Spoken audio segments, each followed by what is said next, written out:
Hello everyone, हाय। आज मैं आपके सामने कुछ उन बच्चों के साथ बैठा हूं। I am sitting with those kids who have successfully completed their CS executive programme. In fact, they have done very good in foundation. They were all India rank holders, all India rank 2. Ruchi Agarwal, we have all India rank 11. Masoom Soni, and they have also successfully completed the executive program with fantastic colors. They were among the toppers in city. So आज जानने की कोशिश करते हैं कि आखिरकार उन्होंने ऐसा क्या किया, उनकी स्ट्रैटेजी, उनकी प्लानिंग, उनके पढ़ने का तरीका क्या था, वो किस तरीके से अपने इस पढ़ाई को मैनेज करते थे, और खासकर एग्जाम के आप समझिए कुछ 20-15 डेज पहले यानी लास्ट 2 वीक्स में उनके क्या स्ट्रैटेजी रहे, प्लान रहे, और हम उनसे खुद बात करके पता करने की कोशिश करते हैं अगर उससे कुछ आपकी मदद हो जाए. Nothing like it. So let's hear everyone. So hi Ruchi, hi Masoom, कैसे हो आप लोग? All good? तो बताओ, विल स्टार्ट इन मासूम. मासूम, क्या प्लान था लास्ट के 15 डेज में, आप लोगों ने क्या किया? लास्ट के 15 डेज में सर रिवीजन चल रहा था अपना. ओके. Marathon revision. तो जिस दिन मैराथन रिवीजन होता था उसी दिन मैं वही सब्जेक्ट फिर से रिवाइज करती थी रात को. ओके. मतलब तो समय मिलता था रात को 8-10 बजे तक मैराथन खत्म, उसके बाद आप बैठते थे? हाँ. That's a big deal. I study at night. मेरे को रात को पढ़ना पसंद है, तो 1-2 बजे तक तो मेरा रेगुलर होता था. That's तो fine. आफ्टर दैट फिर सब कुछ रिवाइज नहीं करती थी, लेकिन जो इम्पोर्टेंट मार्क करवाया हो Okay, या जो okay. इम्पोर्टेंट चैप्टर्स बोले हो Okay. वही फिर से मैं रात को रिवाइज करती. उसी दिन रिवाइज कर उसी लेते दिन थे, भले थोड़ा स्ट्रेच करना पड़े. राइट रुचि अग्रवाल, हाँ, सर. आपकी भी ये स्ट्रैटेजी रही थी. That helps really. Hmm. Okay. And अगर मैं कहूँ कि लास्ट के 15 दिन है, इमेजिन लास्ट के 15 दिन, मान लीजिए मैराथन हो गया, टेस्ट भी हो गए सारे, अब लास्ट के 15 दिन है, अब रुचि मासूम क्या करते थे बिफोर द एग्जामिनेशन? याद करके बताइए. सर, हम लोगों का कोर्स बहुत बड़ा है, तो हम लोग सब लास्ट के 10 दिनों में कुछ भी सब साथ में रिवाइज नहीं कर सकते, तो हम लोग पहले से इम्पोर्टेंट टॉपिक्स डिस्कस करके रखते थे. आपके Okay. साथ भी डिस्कस किया था, और आपने हमको बोला था कि आप लोग एक नोटबुक बना लो जिसके हिसाब से आप लास्ट में सिर्फ वही रिवाइज करना. करेक्ट. तो हम लोगों ने लास्ट के 15 डेज जो एकदम इम्पोर्टेंट था और जो स्कोरिंग चीजें थी ना, वो सारी रिवाइज की थी, ताकि हमको लास्ट के दिन में स्ट्रेस भी ना आए और सब कुछ अच्छे से रिवाइज भी हो जाए. बहुत अच्छा. यानी रुचि, हम ऐसा कह सकते हैं कि आपने कुछ, जैसे मान लीजिए हम एज्यूम करते हैं 30 चैप्टर थे, तुम 30 चैप्टर में आपने कहीं ना कहीं एक शॉर्ट लिस्ट कर लिया था. और ऑब्वियसली जो क्लास में हम कई बार बताते हैं कि देखो ये मार्क्स क्या था, राइट, ये इंपॉर्टेंट है, इंपॉर्टेंट है या टफ भी है, तो उसको रिवाइज करने के लिए आपने पहले शॉर्ट लिस्ट कर लिया था आप दोनों ने, and then you work on it.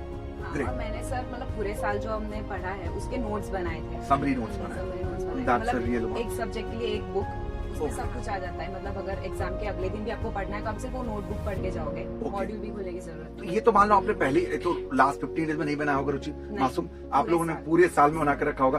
तो मान लो जिन्होंने नहीं बना के रखा उनको क्या करना चाहिए? एक हाँ, तो मासूम और रुचि क्या करते थे लास्ट 15 डेज में? 8 सब्जेक्ट है, 4 सब्जेक्ट है, मान लो 8 ही पकड़ लेते तो आपने दोनों 8 दिया था, तो कैसे उनको लास्ट 15 डेज में कैसे किया आप लोगों ने? पर सब्जेक्ट 2-2 दिन अलॉट किए थे. ओके, डिवाइड कर लिए. हाँ. टाइम मैनेजमेंट आ गया यहाँ पे. हाँ. ग्रेट. फिर कैसे करते थे? वो 2 दिन में पूरे 30 चैप्टर पढ़ लेते थे?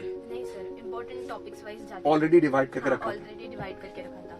और जो मटेरियल में हम लोग पहले से पढ़ते आ रहे हैं, चाहे वो क्लास का मटेरियल हो या मॉड्यूल हो, जिस चीज के लिए, तो हम लोगों ने वही कंटिन्यू किया और उसको प्रॉपर्ली लास्ट टाइम रिवाइज कर लिया. मल्टीपल टाइम्स रिवाइज किया. वो that matters, you know, because वो कहीं ना कहीं माइंड में रह जाता है. लास्ट वन न्यू कुछ नहीं करना. ग्रेट, कुछ बहुत नया नहीं कर अच्छा. सकते. कुछ जो नया किया है पूरा साल वही रिवाइज करना. सही बात है. अच्छा, ये लास्ट 15 डेज में लिखने वगैरह का कुछ करते थे आप लोग कि मैक्सिमम टाइम रिवाइज ही करना? सर, रिवीजन हो गया, फिर जब कभी ऐसा सपोज है कि हम लोग बोर हो रहे हैं या हाँ. ऐसा हो गया कि बहुत ज्यादा रिवीजन हो गया है, तो वो टाइम वेस्ट ना करते हुए हम लोग कोई पेपर राइटिंग प्रैक्टिस कर सकते हैं, ताकि हम लोग को राइट भी लिख भी ले और हम लोगों को अच्छे से प्रैक्टिस भी हो जाए. और मैं सर गाइडलाइन आंसर्स पढ़ती हूँ. हाँ. गुड. क्योंकि वो बहुत ज्यादा हमें पता चलता है कि लॉ के आंसर्स कैसे लिखने हैं. हर कैसे हर question सब्जेक्ट भी में आते हैं. अलग अलग तरीके से आंसर्स लिखने होते हैं. True. सो मैं गाइडलाइन आंसर्स पढ़ती थी, जिससे ये पता चलता है कि कैसे पॉइंट्स को अपने फ्रेम करना है, आंसर्स को. लिखना कैसे, हाँ. और क्वेश्चंस कैसे आते हैं. वो डर जो होता है, रियल डर जो एग्जाम में क्वेश्चन देखते समय होता है, वो खत्म तभी होता है आप रियल क्वेश्चन देखते हो. ट्रू.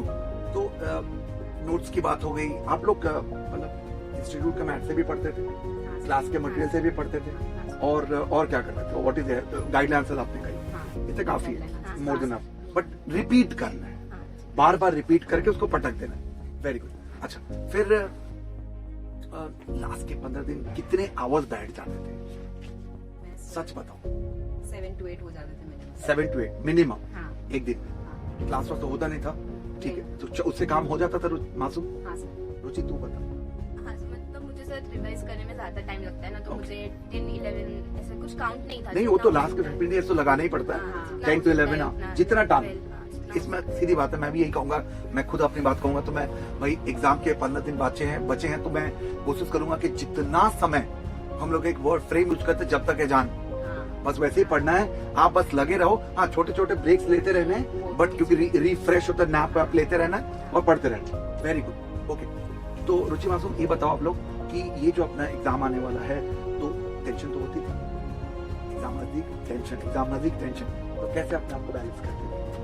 मैं सिर्फ एक चीज सोचती थी कि अभी इतना पढ़ लूं कि एग्जाम के बाद मेरे को अफसोस ना हो कि काश पढ़ लिया होगा। क्या बात है, that helps you to take your edge home। हाँ, क्या बात, बस कि एग्जाम देने के बाद ये ना हो कि यार काश ये भी पढ़ लिया होता, काश वो भी पढ़ लिया। तो मतलब सब तभी पढ़ लो जब रिवाइज करने बैठे हो। और रुचि का क्या लगता सर है? ऐसा ही था कि एक बार एग्जाम दे दिए तो फिर से नहीं देनी है, जो है फिर वो से एक नहीं। बार में ही खत्म करो। क्या बात है, एक बार मेहनत करना तो एक ही बार करना, सीधी बात है भाई। बार बार आप 8-8 घंटे क्यों बैठो? नई चीजें करनी चाहिए लास्ट मोमेंट में। बिल्कुल नहीं। बिल्कुल नहीं। मैंने कोई खबर है, अमेंडमेंट आ गया, ये चेंजेस आ गई, ये करना है, वो करना है, करना चाहिए। नहीं करना चाहिए। आपको अपनी नॉलेज के लिए करना हो तो आप एग्जाम के बाद कर लो, हाँ।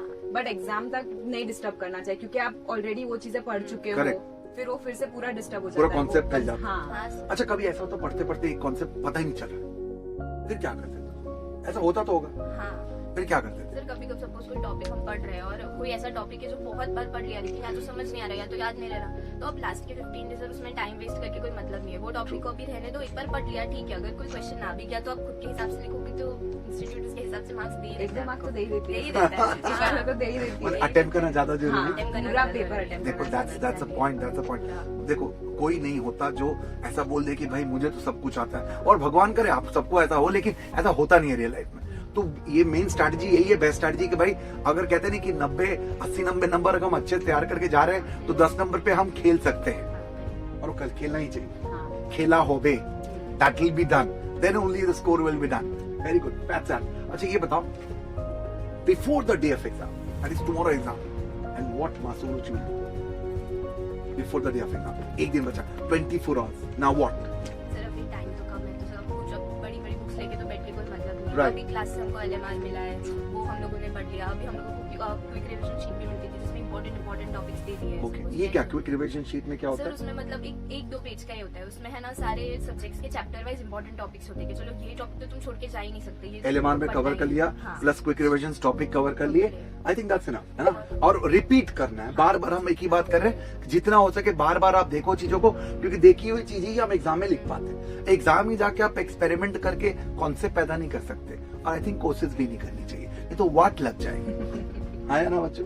करेक्ट। एग्जाम वाले टाइम एग्जाम हॉल में पहुंचे, नर्व्स ऑन हाई, फिर क्या? पेपर देखा, लिखना शुरू, क्या करते थे आप लोग? हाउ वाज रुचि मासूम? रिकलेक्ट करके बताओ, कंप्लीट होगा पेपर आपके हाथ में है, एंड व्हाट इज दैट? मैं तो भगवान का नाम ले जो भी भगवान मानते हो पकड़ लो। का नाम ले लो, 10 मिनट 10 मिनट सब तक? एकदम शांत हो जाता है। 10 मिनट तो देती थी, मतलब बोलने के मतलब हम लिए। पहले चले जाते हाँ, थे। अच्छा, ओके, स्टार्ट होने के पहले, हाँ भैया, चले जाओ। उसके बाद 10 मिनट तो सच में फिर भगवान ही बचाएंगे। हाँ। ट्रू, सही। तो भगवान का नाम तो बहुत जरूरी। देखिए, वो कहते हैं वहीं पे जाके सारी कृपा अटकी होती है, तो उसे थोड़ी हिम्मत मिलती है। फिर क्या करते हैं? मतलब पेपर को देख के मतलब ऐसा टेंशन तो बहुत हो जाता है, और Okay. लोग क्या है कि है ना क्वेश्चन की लेंथ देख के टेंशन में आ ट्रू, जाते हैं कि अभी इतना लंबा क्वेश्चन है, तो पर उसका ऐसा कुछ नहीं होता। अगर आप शांति से, अगर आपको बहुत टेंशन हो रहा है तो 2 मिनट शांति से बैठ के वो पेपर को पढ़ो, और फिर है ना सोचो कि इसमें कौन सा प्रोविजन लगेगा, और फिर वैसे लिखो। जितना पैनिक करेंगे ना उतना सब कुछ भूलते हैं। ट्रू। जो आता है वो भी भूल जाता है। और अगर 3 आवर्स का एग्जाम है, हाँ। पैनिक होगा तो 5-10 मिनट का होगा, ले लो भाई, पैनिक ले लो, कोई टेंशन नहीं। और उसके बाद के 2 आवर्स 50 मिनट्स को यूज करो, तो ऐसा ना हो कि पूरा पैनिक में ही निकल जाए। तो पैनिक आ रही, ले लो पैनिक, पानी वानी पी लो, खड़े हो जाओ, बैठ जाओ, जो आता है आपको, मेडिटेशन जो आंख बंद करना है कर लो, जिसको तुम मानते हो पकड़ लो, कोई टेंशन नहीं है, और उसके बाद लिखो। ट्रू, सही। पूरा पेपर लिखना चाहिए। अच्छा, बिल्कुल। स्पीड का क्या करते हो आप लोग? How you manage? Because obviously आजकल कंपनी लॉ में बहुत सारे क्वेश्चन होते हैं, ऐसा नहीं होता कि 10-6 क्वेश्चन होते, क्वेश्चन होते ब्रेक करके, तो फिर वो 3 आवर्स को कैसे मैनेज करते हो? टाइम डिवाइड कर देती हूँ सर। Okay. मतलब जैसे फर्स्ट में सिर्फ 5 क्वेश्चन होते हैं, लेकिन 5 मार्क्स के होते हैं। Okay, right. That needs a bit time, Right. कि आपको एलैबोरेट करके लिखना पड़ता है। तो तुम लोग सीक्वेंस ही फॉलो करते हो? You right what you know? नहीं सर, मतलब हर सब्जेक्ट के वाइज पार्ट्स होते हैं कि ये पार्ट इंपॉर्टेंट है। अभी सपोज हम लोगों नहीं, मैं बोला कि मान लो क्वेश्चन नंबर 1 है, हाँ। तो 5 क्वेश्चन है, आपको 3 ही आते, 2 नहीं आते, फिर पेज छोड़ Exactly. बाद में लिखो। That's it. मतलब आप लिखो वही जो आपको आता है, हाँ, आप सही। सीक्वेंस भी मेंटेन करो, बट आप 3 क्वेश्चन लिखे, 2 नहीं आता तो उसके पीछे मरो मत, उसको छोड़ दो, आगे जाओ, सब लिखो, जगह छोड़ते जाओ। आप वापिस जब आप अच्छा खासा अटेम्प्ट कर लोगे ना, तो अंदर से आत्मा आएगी और आप अटेम्प्ट कर पाओगे, हिम्मत आएगी। You'll face that and you'll write. That's for sure. And that's not only their strategy. In fact, our strategy also, right? And that's how we write. Attempt करके। एग्जाम खत्म होने के बाद क्या? नहीं, वो तो सही है। तो हमने बात करी थी, नहीं तो फिर हो सकता है कि जय माता दी रॉक्स हो जाए। एमसीक्यू के हिसाब से स्ट्रेटजी अपनी होती है कि भाई आप जो आता है पहले उन्हें अटेम्प्ट करें, राइट? उसके बाद जो नहीं आता उस पर समय दीजिए। अच्छा बताइए मुझे, राहुल जब बुक कर लीजिए ना टैक्सी, ओपी रोड जाना है मुझे, चल ले दीजिए। तो अब मैं बात कर रहा था कि एग्जाम के बाद क्या करते थे? ग्रुप पे सेंटर बैठ के बातें करते, 5-10 मिनट मिलते थे सब फ्रेंड्स। फिर वो सारे डिस्कशन, पेपर डिस्कशन होता था? नहीं, वो तो सर कभी नहीं करना चाहिए। पेपर डिस्कशन अगर हम लोग करते हैं ना, तो क्या होता है कि दूसरे पेपर को लेके भी हमको स्ट्रेस आता है। तूने ये लिखा, मैंने ये नहीं लिखा, मुझे इतना आता था, तुझे ये नहीं आता था, वो तो कभी करना ही नहीं चाहिए। और खासा कुछ लोग तो होते ही हैं हाँ, जो भले वो करे ना करे, लेकिन तुम्हारे लिए तो वो मतलब यमराज के भाई हैं। भाई तूने ये नहीं किया, तूने ये नहीं किया। अरे भाई आपने किया, अच्छी बात है, हमने जो किया जय माता। अब हम रेट्रोस्पेक्टिव इफेक्ट तो नहीं ला सकते, उल्टा हम कल का सोचना चाहिए। करेक्ट। फिर एग्जाम घर आते हो, फिर नेक्स्ट डे की तैयारी शुरू हो जाती है। घर आके भी सब कुछ लोग होते हैं जो पूरा पेपर और मॉड्यूल लेके बैठेंगे, कितना लिखा है, कितना नहीं लिखा है, ये सही लिखा है, ये गलत लिखा है, जो मैंने कभी नहीं किया। कोई भी एग्जाम में करना ही नहीं चाहिए। एनालिसिस करने के, पोस्ट एनालिसिस नहीं, सो ओनली नेक्स्ट डे। अच्छा next day you have to prepare yourself. Correct, ठीक है। तुम लोग के 2-3 हैक्स बताओ that helps you get the exam pass. Secret last में आता है, जल्दी बताओ। रुचि क्या करें? What is your hack?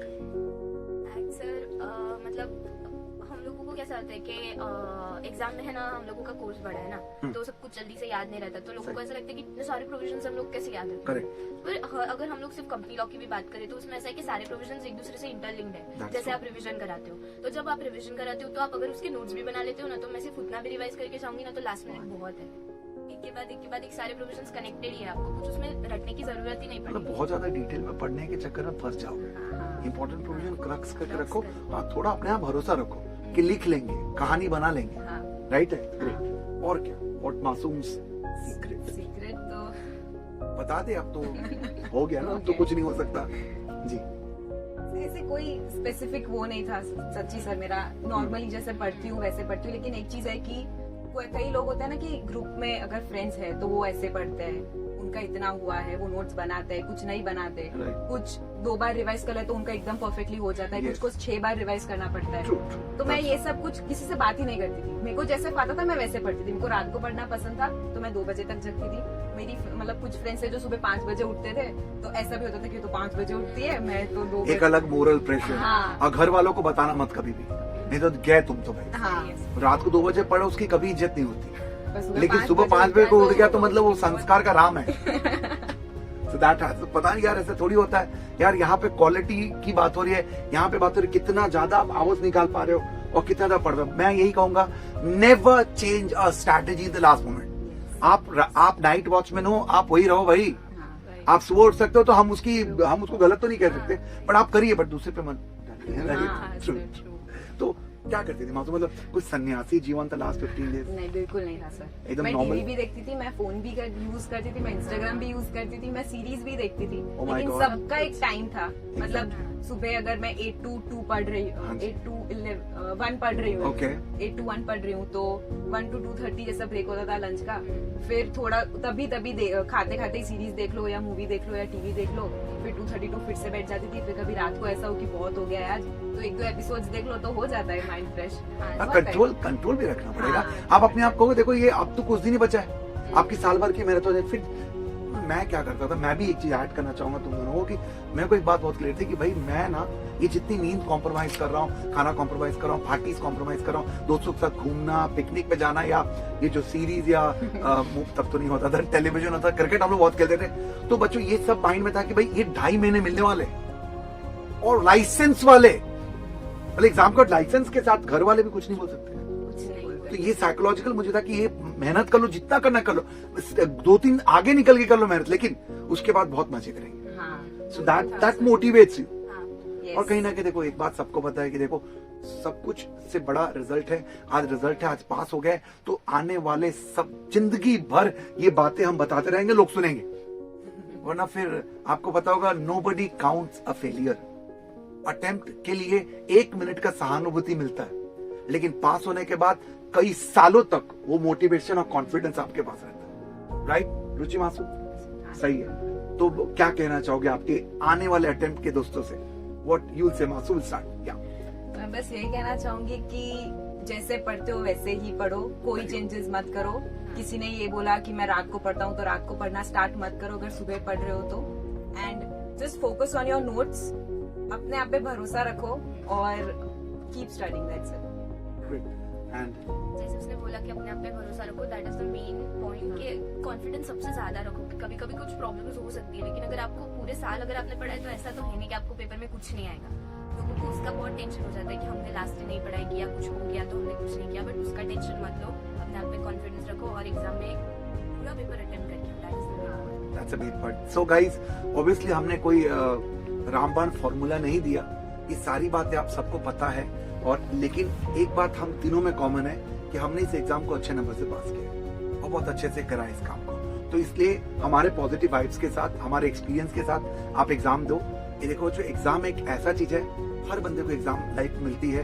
हमारे लिए एज अ कंपनी सेक्रेटरीज ये बहुत इंपॉर्टेंट स्टेज है। अगर हम क्लियर कर लेंगे तो आने वाले हमारे 60 साल सिक्योर हो सकते हैं। तो 60 साल के बड़े इन्वेस्टमेंट के लिए थोड़ी कुर्बानी, 15 दिन की कुर्बानी बनती है। एग्जाम देना ही है और अच्छे नंबर देना है, अच्छे नंबर से पास करना है, एग्जाम पास होने के लिए देना है। So all the best.